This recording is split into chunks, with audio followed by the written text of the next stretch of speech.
Peace. Peace, everybody. Let me know if you can hear me. How well you can hear me. Make some slight adjustments.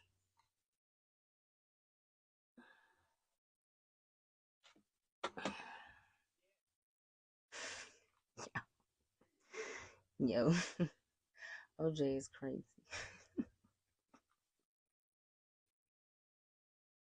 I hear you, man.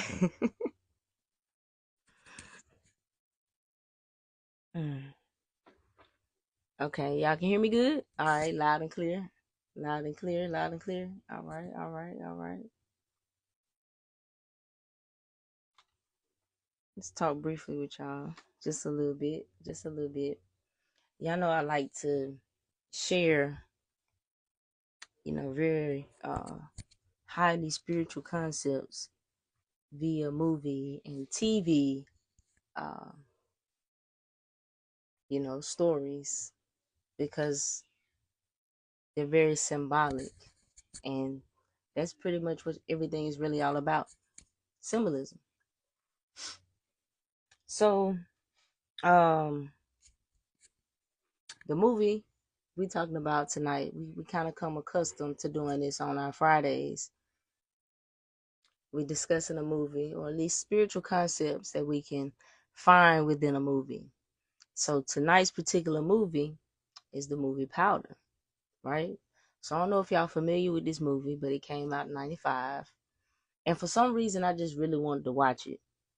I used to watch it a lot when I was young. And for some reason, I really wanted to watch it. So I watched it and I was like, oh, wow, it's no coincidence that I was drawn to this movie as a child, because it's all about, it's a Christ consciousness story. It's very very much aligned with the Christos or Christ energy. And let me see.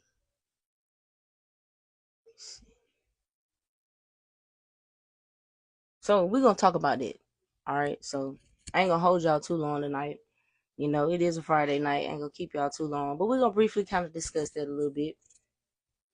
And feel free to kind of ask your questions in the comments. I can't guarantee that I'm gonna see those questions, because if I'm kind of flowing, if I stop, look, and read, it might mess up my whole kind of train of thought. So I can't guarantee that I'm gonna get to your comment or to your question, but feel free to drop your questions in the comments or what have you. All right. So first of all, is anybody here in the chat? Is anybody familiar with the movie Powder? Let me know if you're familiar with the movie.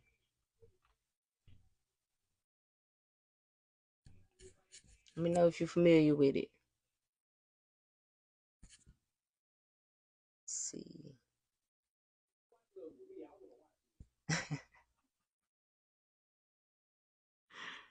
I don't know if y'all can hear O in the background. I'm laughing at him. But anyway, I don't know where you can watch this movie, stream this movie. I haven't seen it on any streaming service, but I'm pretty sure you can find it online somewhere. Okay. So the movie is called Powder. It came out in 95. And I shared a scene on my Instagram if you saw it. And, it kind of give you a glimpse into it if you've never seen it. But anyway, the whole movie goes like this. We're going to kind of discuss a little bit. So let me I might have to kind of turn to kind of check my, my little notes or what have you, because I'm trying to stay on course. All right. But this was one of my favorite movies growing up. And now I understand why it is, because it's such a powerful story. It's a very spiritual story. It's a very spiritual story. And it's all about the Christ consciousness, right? So the boy in the movie, the main character, his name is Jeremy. He goes by, his nickname is Powder, right? So when he was born, his mother was struck by lightning. Now it killed her, and the result of it is he's very extremely highly intelligent. He's pretty much like an electrical current, a high level of electricity. Now, y'all know we've been talking about light. So in terms of lightning, the lightning is very symbolic to fire, to white fire. The white lightning, we're talking about holy fire. So in other words, we're talking about a kundalini energy. It's very symbolic in the same way if you've ever seen the show Supernatural, their mother died. She was like burned up in flames. It's symbolic in the same type of way. It's like kundalini fire. Okay? So think about it like that, and remember that, and to keep that in mind. So it gave him certain abnormalities physically. He had a sense of albinism. He was an albino. He had no color in his eyes. His eyes were like purple, right? So he had purple eyes, and if you think purple, you think crown, you think the highest chakra, because he represents the highest level of consciousness in a physical form, right? But that's also why he's abnormal looking, because they have to make it, in a sense, he has to be extremely, extremely different because his frequency is so high. That's why naturally people fear him, or just automatically, just have to be in all the lower frequency, have to be in opposition to him, because he represents the highest frequency, right?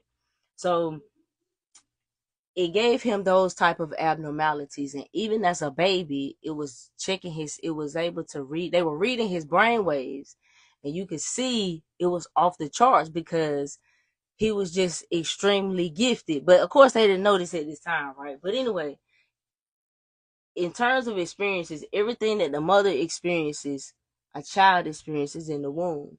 So he experienced this as a child. Okay, y'all can hear me? Can y'all hear me? Somebody saying they can't hear. We talking about the movie Powder. It's an old movie. It came out in '95.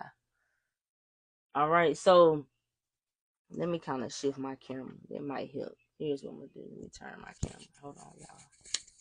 Give me a second.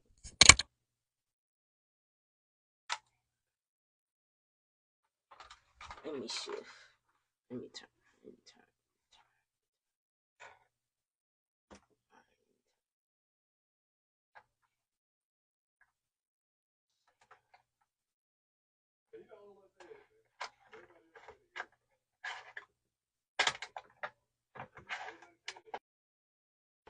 Huh? Nah, I'm trying to adjust my camera. Okay, can y'all still hear me? Y'all can still hear me? Y'all can still hear me okay? No, I'm good. All right. So look. So you got to think about it like this, right? He called it the worst day of his life because he remembered everything from that day. So he experienced what his mother experienced. He experienced losing his mother, and he experienced losing his father at the same time. So already he's a child without a mother, without a father, technically speaking. All right. So we have to think about it like this. He grew up secluded and isolated, right? So he never went to school, right? He didn't go to it for his whole 16, 17 years of his life. He never went to a school. So that whole entire time, and he couldn't watch TV. He couldn't watch TV. He couldn't listen to a radio because of the way he was wired, because his frequency was so high, it couldn't function around him. So he couldn't watch TV if he wanted to. He couldn't listen to the radio if he wanted to.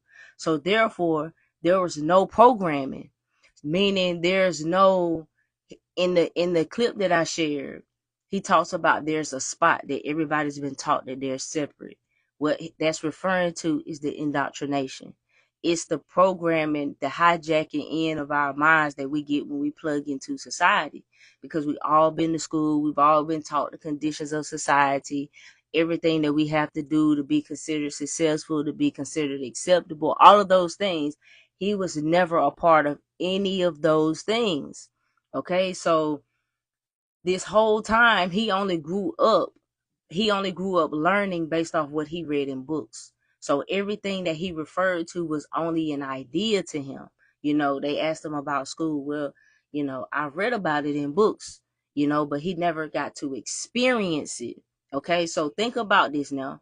So this is how you know he's a higher level of conscious, and he's coming down to experience in the physical, just like the favorite Christ story of society, Jesus. It's the same thing. Now we're gonna look at how everything in the movie pretty much aligns up with the same concepts of what is considered to be the Christ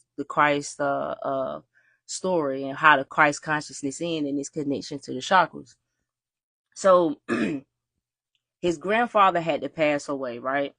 So that allowed everyone else to discover him. No one knew who he was. He was only a mystery. They only knew that there was someone there that they kept hidden away. So there was all type of speculation about him, Is he retarded? That's the word they used in the movie now.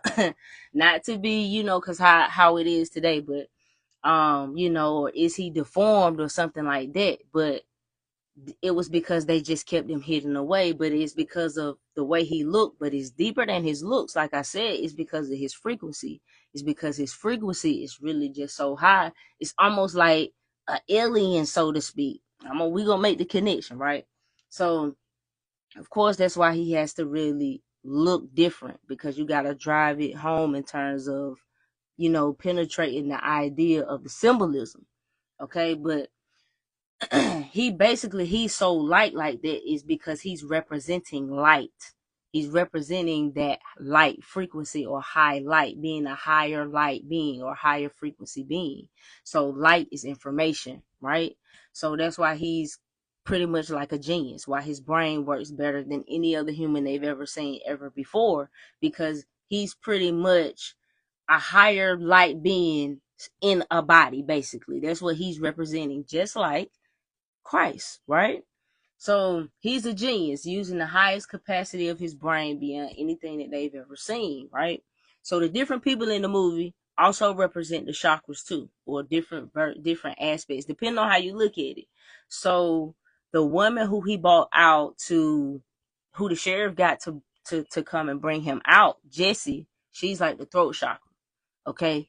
Later on in the movie, when you meet the teacher, he was like the third chakra, the third eye chakra. The sheriff is the heart chakra, right? The deputy is like the solar plexus. The girl that liked him, I can't even remember her name. She's the sacral chakra. And of course, the guy Mitch is the root chakra. And we can see Jeremy as the crown chakra, right? So he had when she was trying to figure out how intelligent he was, to give you an idea of it, he had memorized every word in every book, page by page. That's how high a frequency his brain is able to work. That's the level of memorization. So that shows you how high a being he has to be, or what they're trying to, relay to you. Now remember, he's never been to school, so he's doing it. This is no programming. So that's why she says he's like a child, but he's like the greatest thing you've ever seen, because of how simple he is, because he's not indoctrinated into the ideas of society, but he's very, very, very, very intelligent, right? So because his grandparents gone, there's no protection for him. So he has to go out into the world now. Now he has to go and experience the world. It's like coming down to earth. It's like an alien landing on the planet, experiencing being a human. All of these are relaying the same type of thing, being of a higher frequency, having to come down to experience a lower experience, right? And it's to learn a greater lesson, to be able to take you higher than you were before. That's the whole concept or meaning behind the spiritual journey. So, and now looking at it like that, he also has psychic like ability, and it's because when you're at a high frequency, when you're able to thought is a frequency, thought is energy. So he's able to interpret energies on a higher frequency than other people. So he can hear what people are saying on the inside, right? He can pretty much kind of like read their minds, so to speak. And so imagine being on earth and you have that type of higher frequency functionality. You're gonna be miserable, right? That's gonna be a very miserable type of experience to have to be that way, and knowing that you are distinctly different and being able to know and feel what people feel on the inside, right? But anyway, so everything is new for him. So everything, riding in a car, everything about what's in the town, everything is brand new to him. So all of these things that we experience on a daily basis is something brand new for him to learn from, something that he's never experienced, even though he has all this higher level intelligence. So when people wonder why would higher spiritual beings want to come down, that's why. It's to experience, is to get the feel of what it is, because that's a different type of experience, right? So that's the whole point of living. That's the whole point of why you are here, to be a human being, to be as a human in your experience, right? All right, so let me see how far I got. All right, so I hear OJ outside the door, y'all. I'm laughing at him, but anyway, so. And we know there's a lot of Christ stories. There's a lot of these particular stories, if we can look at the metaphysical meaning behind them, whether that's, Hercules is a Christ story. Harry Potter is a Christ story. You know what I'm saying? So it's all about the symbolism that's present and what is relaying to you. So this is his initiation into the world, right? A lot of times, initiation to the word is represented through humiliation. A lot of times that's how you brought down, is through humiliation. Nothing makes you more human than to be humiliated, because it evokes the lowest negative emotions that you experience as a human, as a person. Shame, fear, guilt, those type of things. So when when something happens and we feel a sense of humiliation, that's what that is. But it's a meaning, it's a sense to take you deeper into yourself, right? To understand the darker parts of yourself, because that's what fear, shame, and guilt and all of that really comes from, right?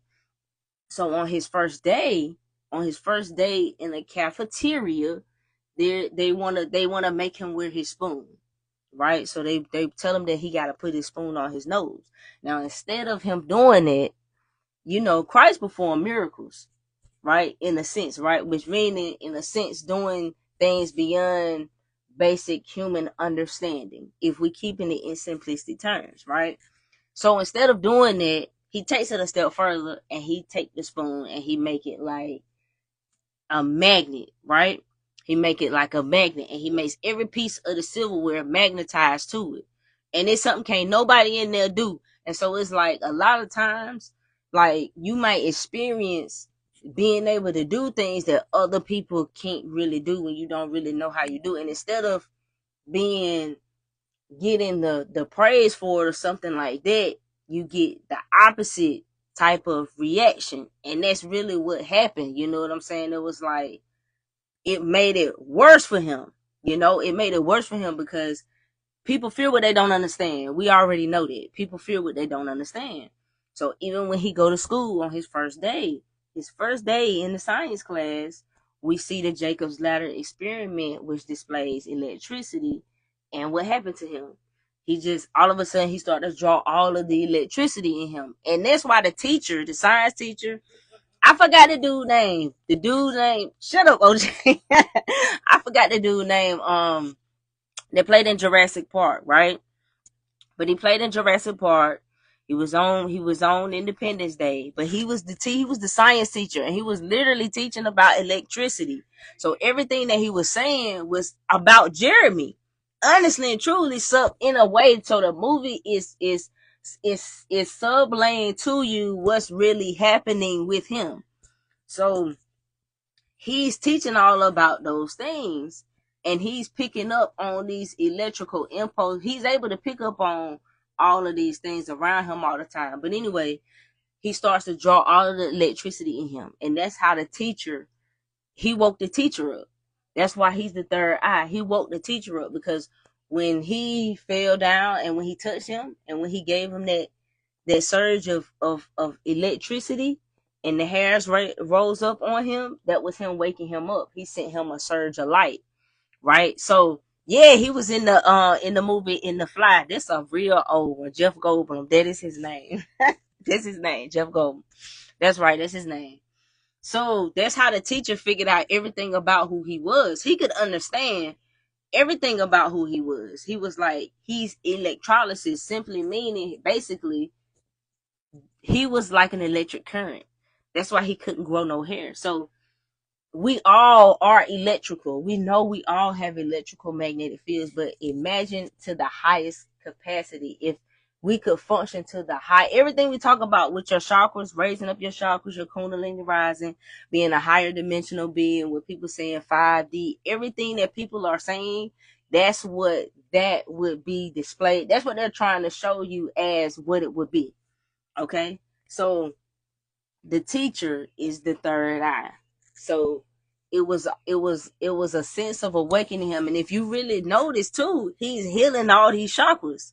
Every person that he engages with in some way, there's something that happened that completely alters their view on reality. So it's a symbolic reference to him healing the chakras. And after he healed all the chakras, he's able to go back home. That's why he able to leave. That's why finally at the end he realized, like, I'm not supposed to be here anyway. And he turned back into what he was, a ball of light, and he went back to the heavens. He returned back to with his father. Just like Jesus supposed to go back to be with God. It's the same story. It's the rising of the consciousness, the kundalini rising up to activate here, whether you want to say your Merkaba. So it's different references, but it's all referring to this spiritual rising. So that's what he was symbolic of. So every interaction with all of these people after healing all these chakras, that's why Mitch was last. After healing all of these chakras, he went back home, because it was a story about Christ consciousness, about raising back up itself. You feel what I'm saying? So that's why the girl was the sacral chakra, because she was able to allow herself to be attracted to him. She was able to allow herself to flow and to completely be seen. And he healed her and showed her her true inner beauty. You see what I'm saying? So everything that happened, and even though it was followed by something bad, so it was always something that kept pushing and pulling him and pushing and pulling him.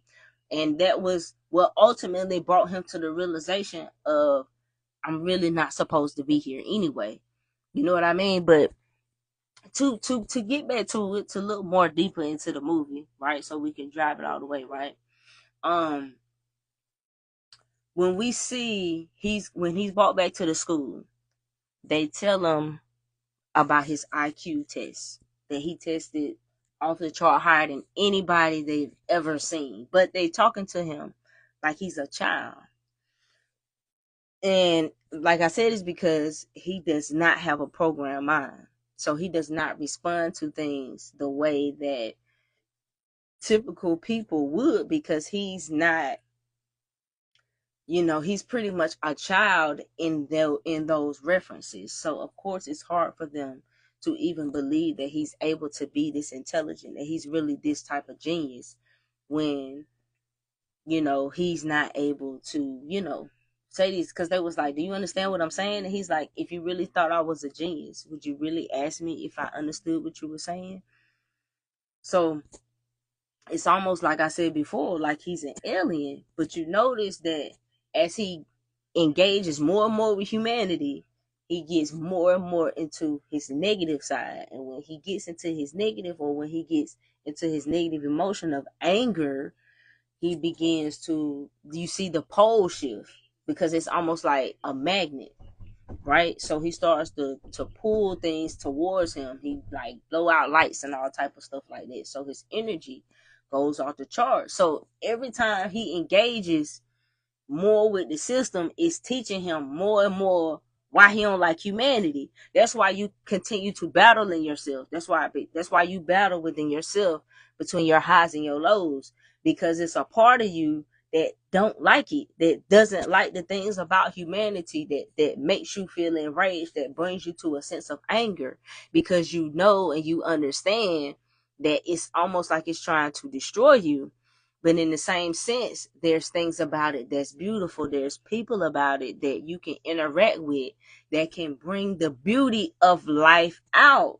but it's a constant battle. You feel what I'm saying? It's a constant battle. So let's see, when you look more at it, what happened is they went camping. So the next thing that happened was when they went camping. And this is when, because he has to stay at a boys' home. So he's with troubled youth. So mind you, his environment is very key when you're looking at like the mystical journey, the spiritual journey. We're looking at the movie Powder, y'all. For everybody that's just joining in, we're on the movie Powder. So he's at a boys' home. So it's a lot of low vibration because you're doing a lot of pain, a lot of trauma. So a lot of people that's been abused. So this is a very, very negative environment. So think about it in the lowest frequency. So having to be placed in the lowest frequency, right? So he has to go camping, and there's bullies, of course, because Jesus was persecuted. The Christ energy is always going to be persecuted. All right. So we see the deputy. Now the deputy represents the solar plexus, right? He's the ego. That's why he want to hunt. That's why his natural instinct is to want to be aggressive and to want to be that way, because he represents the solar plexus. So that's why when Jeremy engaged with him and he said, no, that's why I make you feel afraid. And he always acted like he wanted to do him harm, because that's what he represented in sense of frequency. So in the woods, he shoots a deer, right? Now, he shoots the deer and he's like very inhumane about it. So what he does is he puts his hand on the deer, and then he grabs the deputy. I think his name is Duncan, maybe Duncan. I don't know. I don't know, the deputy, man. Anyway, the deputy. We're gonna call him just the deputy, okay? So anyway, so he puts his hand on him, and he begins to feel everything that the deer is feeling as it's dying. And he's terrified, right? And it scares him to death because he's feeling it. And the result of that is he take every gun he own and he get rid of it. He said he can't hunt no more. He can't kill an animal no more. So that's how he healed the solar plexus. He healed the solar plexus chakra. And the sheriff asked him what he do to him. He's like, what did you do to him? He said, I had to open him up and make him see. So that's the healing of the solar plexus. And this is another miracle. It's in quotations now, okay? But this is a sense of, because it's beyond human understanding. So this is another miracle that is performed. So he gave him the sense of understanding what it was that he was doing to that animal, and he couldn't do it no more. It's like he opened him up. It's like having your third eye open. But he's only at the solar plexus chakra. So that's all he represents. So his flip or his healing sense is he can't hunt no more. He couldn't even carry the gun on the job no more. I don't know how much of a deputy he gonna be able to be, but he completely flipped his energy, because that was what he needed to see. That was how he was out of balance. You know what I'm saying? So he and it's like every time. Now it's also important to understand, when he did that, he had to feel that same pain. So he took himself, that's Jeremy. Jeremy took himself through the same pain. That means he had to feel that animal dying too. So that means he had to feel that pain. And the more he began to feel the pain inflicted on him from humanity, the worse he started to get, in a sense. And that was when he snapped for the first time. He was like, look, I don't know how long you think I'm going to let y'all keep me here, but I don't like y'all. I don't like what y'all do. I don't want no parts of it, And so after that, the sheriff talks to the deputy, and the deputy tells him of his experience. Like, look, I don't know what he is, bro, but whatever he did, he made me feel what the deer was feeling. Now, this is why the sheriff is the heart chakra, is because he dealing with grief. Because his wife is dying. She's really pretty much already should be passed already, but she hasn't. The doctor has told him, I don't know why she's still holding on, but it was spiritual, it was emotional. She needed to hold on for him. So after he tells him that, he goes and gets him and he take him to his house, and he tells him, or he pretty much like channels, or he speaks to his wife, through his wife to him, and he allows him to even hear her speak to him through him. And it allowed him to be able to move on. It allowed her to be able to pass on. And it allowed him to be able to heal his relationship with his son. That's why he was the heart chakra.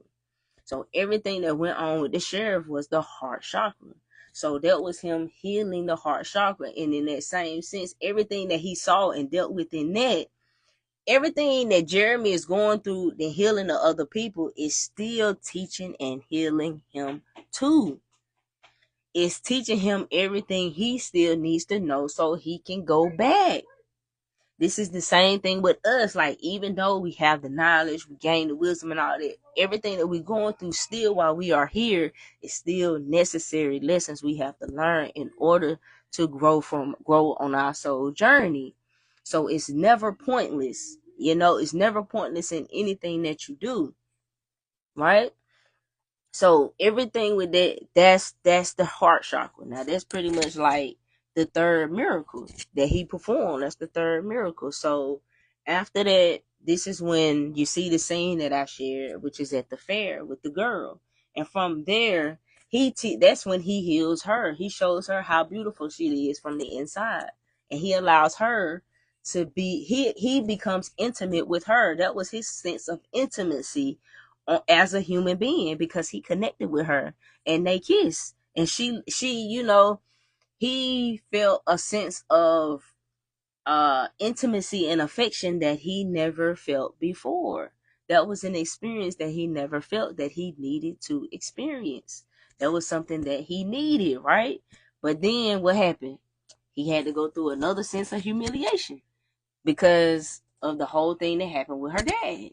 So then her dad comes, right? So everything it's like he keeps going back and forth.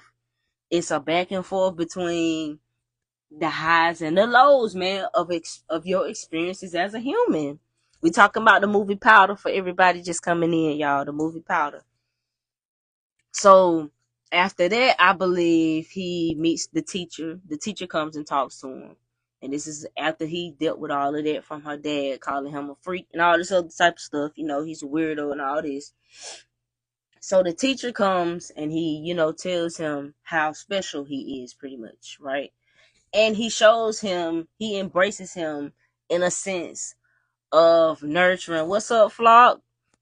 What's up, Flock? Walk on the line. Appreciate you, brother.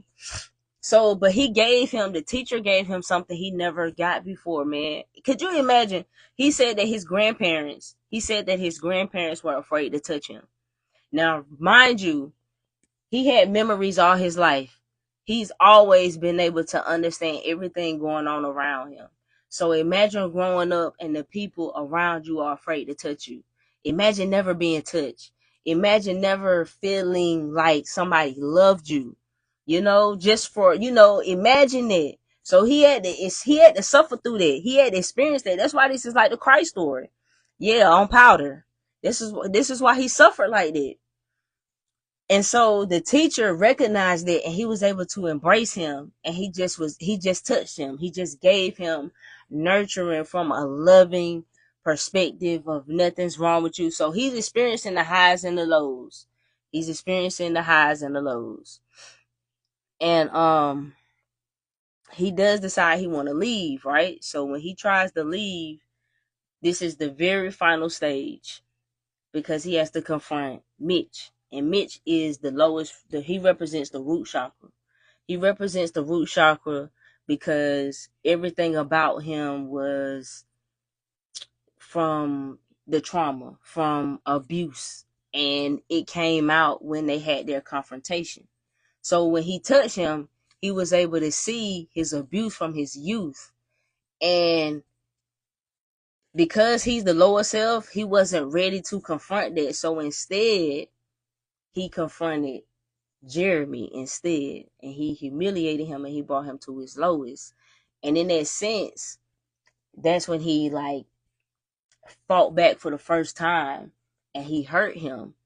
And still though, even though he hurt him, he still used his ability to bring him back and all of that. But from there, because he brought him back, he resurrected him from the dead too. That's he resurrected him. So that's another form of the miracle performed, because it's just a representation of the Christ energy. So he brought him back to life. That's like Lazarus. So that's like rising from the dead. So he brought him back. And that's pretty much like the healing, still the healing of the root chakra, the resurrection. So he brought him back. Now it's time for him to go home.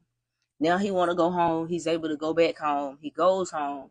Nothing's the same no more. The higher chakras want to help him go back home. If you notice, that's why the sheriff, the teacher, and the counselor are trying to help him go back. They the three higher chakras. They trying to help him go back home, or to find a home. Then you have the deputy who is fighting to bring him back, to lock him back down, because the solar plexus is still your ego, the belly of the beast. So it can still pull you back down. That's why it's your gut. All right. So in all of that, he realizes though that it's not, that in order for him to truly go home, he has to leave. In order to go home, he has to leave the physical shell. It's the only way to be free. And he told him from when his wife died, he said, he said, she didn't go somewhere. She didn't just go someplace. I felt her leave. She just went out. She's everywhere.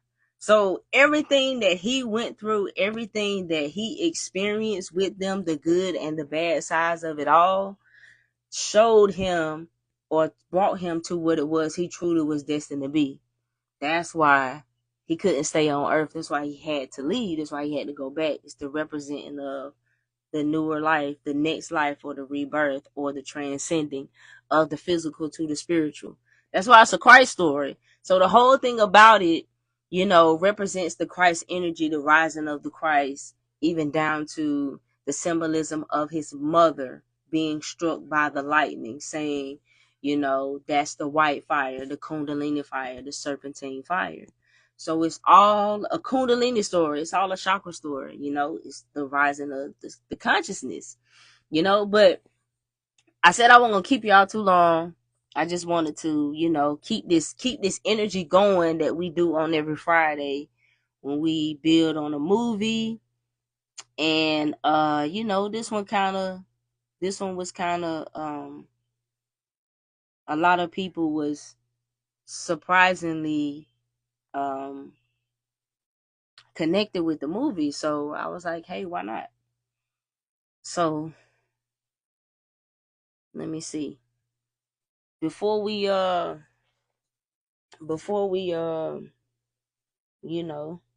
call our session tonight, anything y'all want to build on specifically before we tap out? What we doing? So I'm gonna leave this up, and I'm gonna put this on the YouTube, because the whole thing, like I said, is a whole symbolic story. Because symbolism, whether you're talking about, everything is symbols. If you think about it like this, any image, any type of image or group of words or phrases that forms an image in your mind is a symbol. So symbolically, we have more than one brain. We have one mind. We have our conscious mind, we have our subconscious mind, and we have our unconscious mind. And symbols are always speaking to all three minds. And there's always different meanings to what these symbols are relaying to you. So on the surface, they're one thing, but subconsciously, they could be another. Unconsciously, it could be another. And this is why, even down to music, everything that we do, everything goes back to energy. Everything goes back to what is evoking within your psychology. So there's certain particular symbols that's portrayed to you to evoke certain psychology or psychological awarenesses within your mind. So when you study certain types of information, and when you look at certain types of symbols, when you study these things, they can open certain evolutionary codes in your mind. So it's important that we understand symbolism. So when you dream, this is your subconscious, your unconscious talking to you. It's coming from inside of you. It could be your gut trying to tell you, hey, look, we got an imbalance in here. Something ain't right in here. But it's going to speak to you symbolically, right? But we are no longer in a society that teaches openly this type of information. We're more so in a programming society or matrix that's pretty much just programming us to work like cogs in a wheel or to run like hamsters on a wheel, right? So to free your mind, there's certain symbols and symbolism, right, that relay certain messages to you. So when they tell you or when they show you certain types of symbols, these symbols are speaking to you subconsciously. And depending on your belief system is also going to determine how you are able to filter out that data and what creates your reality. So my thing is, I like to take the information and I like to decode it and put it out there for what it is. So you know it for what it is and not for what the program wants you to see it as. I'm gonna give you both sides of the coin. I'm gonna tell you it was this and this. I'm gonna give it to you all the way. You can do with it whatever you want to do with it. So when I say that it's a duality game, it's the checkerboard game, that's what I'm referring to. I'm just saying that they just want to split you so that you're not whole and so that you don't understand both parts of yourself. Because that's all the symbolism is doing. That's why everything is to divide. That's why everything want to divide. Everything want to separate. Everything wants you to think this or that, right or wrong, good or bad. But in all actuality, all things are necessary. Even in the Bible, it say, I am the God of all things, all these things, good and bad. I do all these things. It tells you that in the Bible. See, the thing about the Bible is, it's not a historical book. It's a metaphysical instruction or manual that gives you the little metaphysical keys that can help you unlock certain things that's been locked away in your mind. But the only way to know it is to know the symbolism in it. So when you see movies, and that's why you have to really study a lot of religions, because nothing has more symbolism in it than religion. So anything pertaining to symbolism, but that's everything. That's on down to why do certain companies have particular logos or certain logos the way that they do? Why is it a triangle? Why is it a 6-pointed star? These things are there for a reason because they have a certain energetic frequency. And when you make certain logos or certain symbols that you connect to these energies, right? It aligns you on a certain frequency. Therefore, relaying that frequency to your mind. See, your mind is always picking up things that you're not physically aware of what you are seeing all the time. Because all data isn't coming in physical form. Some of these things are coming into you through sound. Some of these things are coming to you through smell. It's different things that can evoke certain memories, certain emotions. That's why they tell people to be careful about, when you fall asleep, or if you had a TV on or the radio on or certain things like that, because sometimes you have to understand that your mind can be open for seeds to be planted, just like we talked about in the movie Inception. So the reason why we do talk about these movies or, these forms of literature is because they are relaying the most foundational messages, which is your spiritual programming, which has to do with the way you perceive your reality. So the more open that you get, as in opening your mind, right? then the more you are able to interpret. That's how you get a sixth sense. Like I was saying in a video that I shared before, some people have stronger heart chakra. Some people are more heart oriented. Now, see, you got to understand your heart electromagnetic field is even larger than the brain. So, especially that's why empaths can be so powerful, because as soon as you enter a room, you already feel from your heart what's coming from other people's heart. But what you guys have to understand is you need boundaries so that you are not always absorbing these painful things that people have in their heart, because that can be, quote unquote, the gift, but the curse that comes with being an empath. So the more open, or the more open this eye gets, the higher your frequency, the more light, the more you know thyself, the more knowledge that you build, right? The deeper you get within yourself, that's you building your light body. That's what is meant by light is in the darkness. That's your eternal flame, right? That's the dark flame. That's the light in you. So the more you build on that and you connect in that light in yourself, you build up your frequency, your higher frequency. Now, you're going to always find yourself in a push and pull. It's like a dance. It's just like in the movie. It was highs and lows, because it's necessary for you to experience them highs and lows, so the way that you can get the true meaning of it. That's why there's death. That's why this is the death realm. It's so you can appreciate life, because you need that to understand. Like, you don't appreciate the sunshine without the rain. That's the nature of this reality that we live in, is duality. So you and your opposing brains experience both things. You have your bright brain that experiences things simultaneously, right?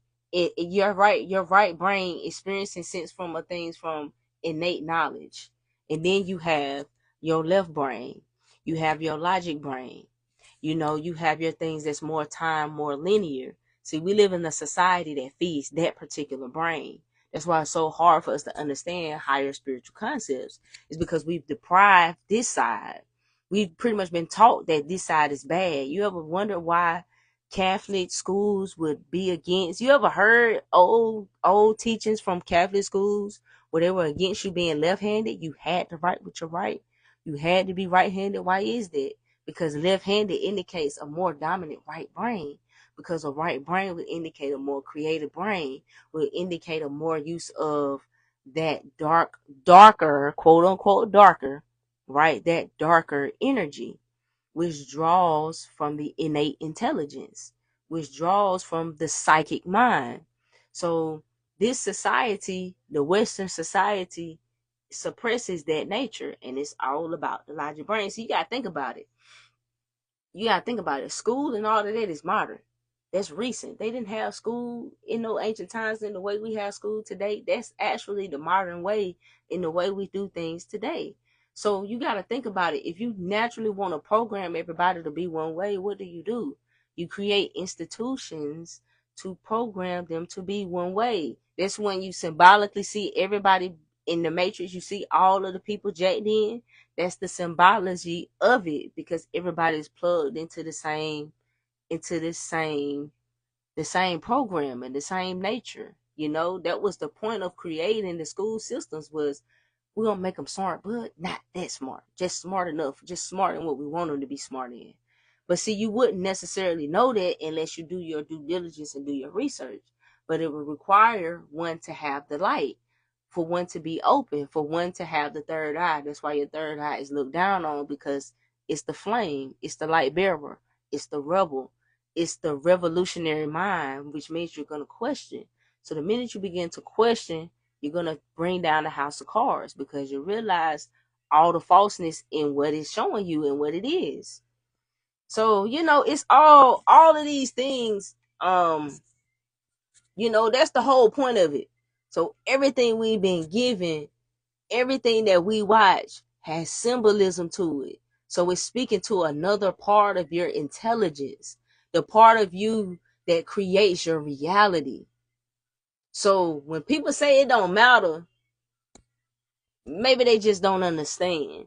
And everything ain't for everybody to understand. That's cool too, but that's why we study that. That's why we study the symbology. That's why we get into what that means. That's why in ancient Kemet they drew hieroglyphs, because hieroglyphs they naturally evoke esoteric and exoteric use of both minds.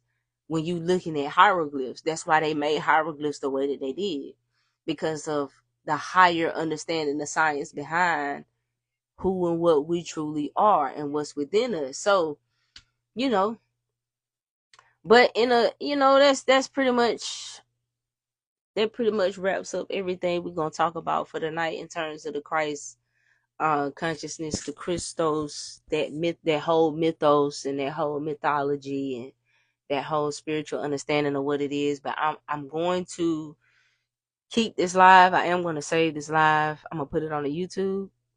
I'll leave it up here for a little while, but I definitely put it up on the YouTube for sure. So if you want to check it out there, you can check it out there. I got a lot of stuff coming this week for the Patreon, so be on the lookout on that if you're in the Patreon. It's also some new material in the Patreon, if you are in the Patreon, that you can download for your book library. So I want you to get that, because that's going to be very useful for the next couple of weeks. Very useful for the next couple of weeks. So I'm about to wrap it up and call it a night, but I do appreciate y'all. Thank you all for coming up on the live. I appreciate everybody that bought any badges, or anybody that's purchased any product or anything. If you want to get a session, I'm still taking sessions, but in the future I'm not going to be scheduling sessions for too much longer. So if you want to get an individual, like a consultation, then check out the link in my bio. You can send me a message, and I can get that set up for you. But that pretty much does it for tonight. I appreciate y'all for hopping on. I appreciate all the comments and all the engagement and what have you. I hope y'all have a wonderful night, and we're gonna do this again next week. I don't know what the movie gonna be. I let spirit do the picking. I don't know what it's gonna be. We'll see. We'll see what it's gonna be. But that does it for now. I appreciate y'all. Peace.